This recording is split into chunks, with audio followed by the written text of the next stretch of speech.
rahat tai henki. Oh. Ammun teidät, rossut. Ouch! Meidän pyssyt. Älkää olko enää pahiksia.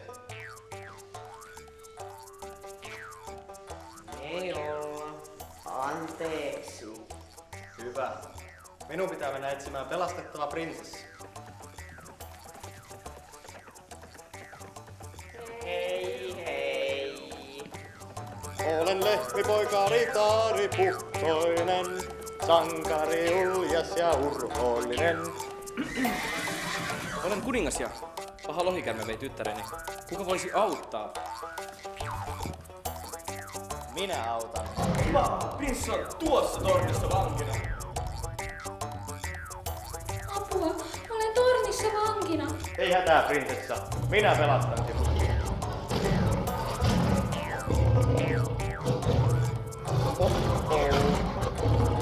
Pure pyssyä, paha lohikärme. Ouch! Asui! Minä kuolen! Kiipeä tänne ylös, niin mennään naimisiin.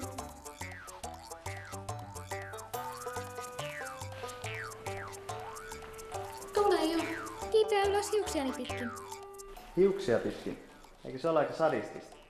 Vai onko se jokin freudilainen tukistaminen on rituaalinen yhdyntäjuttu? Rodolainen mikä? Miksi minä muka valitsin vaimoni sillä perusteella? Tähän avuttomana kasvattelee hiuksiaan tornissa ja odottaa, että mies hänet väkivaltaisesti pelastaa ja nai. Sä oot puoli valtakuntaa. Mitä? Sä oot tyttäreni käden ja puoli valtakuntaa, kun pelastat hänet. Puoli mitä valtakunta? Tätä näin! Ai puolet tuosta kaktuksesta ja tuosta tornista. Niin. Jos siis pelastan prinsessan Kun siis pelastat prinsessaa? tuosta tornista, niin saan prinsessan käden ja puolet tästä. Niin. Ei prinsessa ihan avuton ole. Se pääsee kyllä Se on päässyt jo itse alas. Kiva! Sankari pelasti sinut. Sinusta tulee hieno väri. Ihan sama. Auringonlasku odottaa.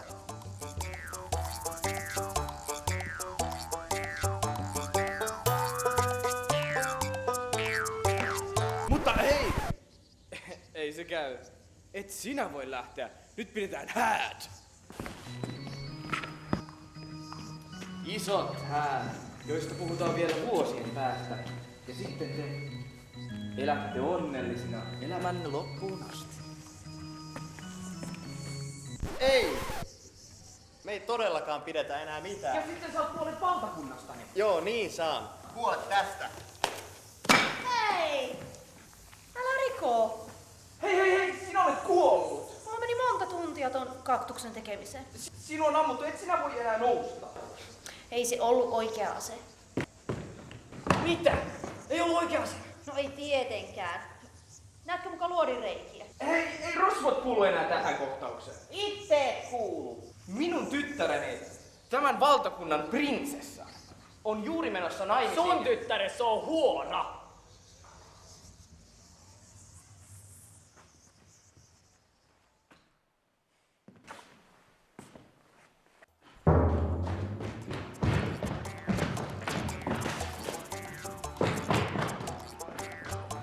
Ennen tämä kaikki tuntui ihan järkevältä. Mitä oikein tapahtui? Sinä aikuistuit, rakas. Sinä aikuistuit.